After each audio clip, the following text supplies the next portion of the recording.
আমি খুব বেশি খুশি না যদি আপনি ২ ম্যাচের কথা বলেন। এর থেকে আরেকটু ভালো ক্রিকেট খেলা উচিত ছিল। মানে সিরিজটা আমাদের জেতা উচিত ছিল। ওইভাবে চিন্তা করলে আমরা ১ম ম্যাচটা একদমই ভালো ক্রিকেট খেলিনি। পরের ম্যাচটা ভালোভাবে কামব্যাক করেছি। আমার কাছে যদি মনে হয় আরেকটু উপরে বলতে আপনি যতটুকু বুঝাচ্ছেন হয়তো ৪-৫ এরকম হতে পারে।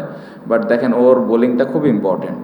ও সেটা নিজেও জানে ওই বোলিংয়েও ওটা নিয়ে সবথেকে বেশি কাজও করে। সো একটা বোলিং এরকম একটা রেসপন্সিবিলিটিস নেওয়ার পরে আবার ৪-৫ ব্যাটিংয়ে নামাটা অনেক বেশি চ্যালেঞ্জিং, স্পেশালি এই ফরম্যাটে। কারণ অনেক পরিশ্রমের ব্যাপার এবং চিন্তাভাবনারও ব্যাপার থাকে, নিজেকে একটু সময় দেওয়ারও ব্যাপার থাকে। সো আমার কাছে মনে হয় যে যেই পজিশনটাতেও ব্যাটিং করছে ৬ এবং ৭-এ, ঢাকা বলে যাদের নারায়ণগঞ্জ জয়দেবপুর পাঠিয়ে দেওয়া হয়েছিল তারা দলে দলে ফিরছে বিমানবন্দর সংলগ্ন আশিয়ান সিটিতে।